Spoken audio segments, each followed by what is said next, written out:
애플의 수장 팀쿡이 조기 출시를 강행하고 있다는 루머도 나오고 있기 때문에 1세대 MR 헤드셋이 공개될 가능성은 충분하다고 봅니다. 웨어러블 디바이스의 대명사가 된 애플워치처럼 MR 헤드셋이 새로운 모멘텀으로 자리매김하는 게 애플의 목표라고 할 수 있을 것 같습니다.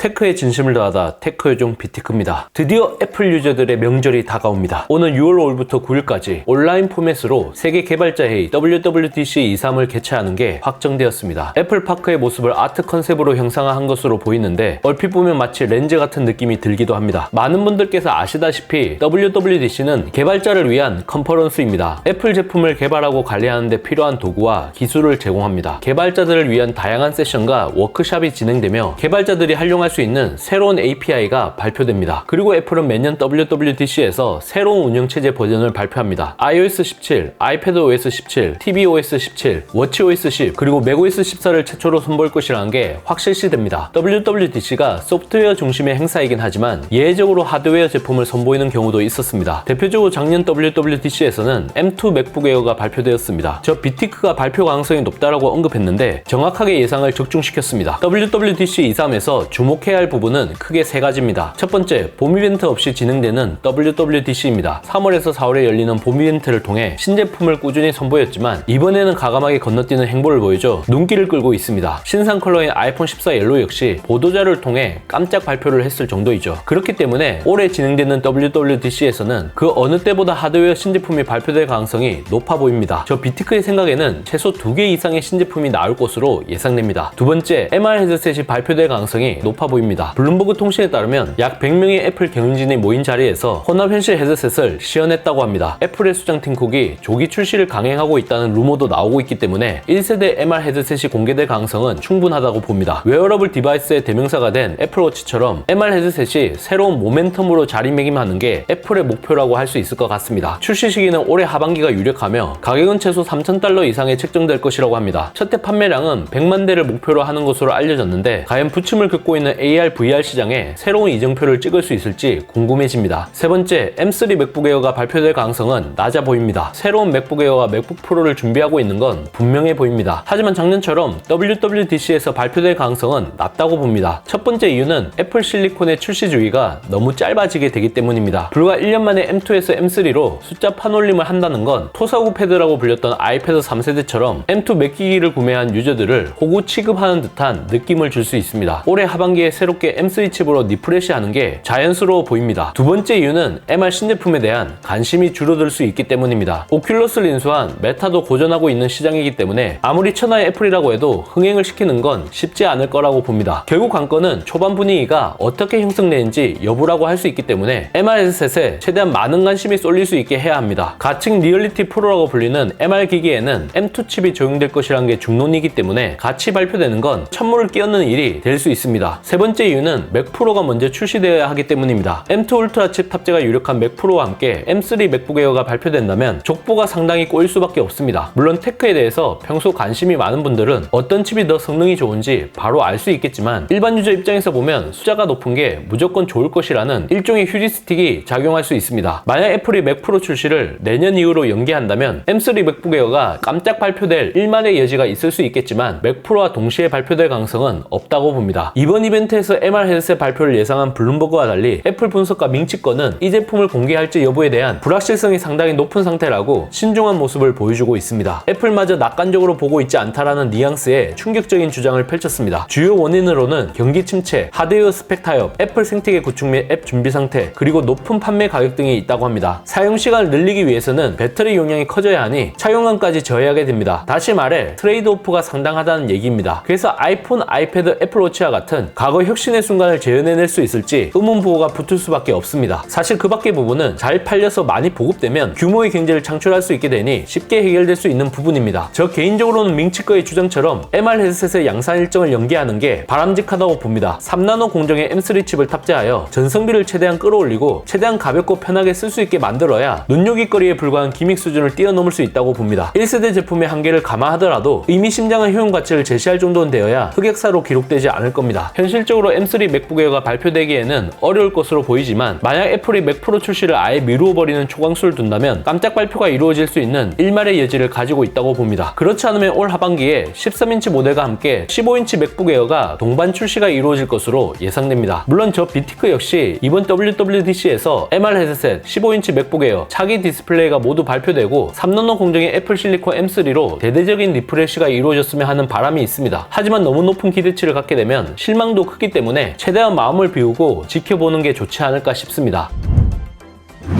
이번 영상을 본 여러분들의 생각은 어떠신가요? 잘 보셨다면 좋아요, 구독, 알림 설정 부탁드립니다. 테크요정 비티크는 다음 영상에서 찾아뵙도록 하겠습니다. 고맙습니다.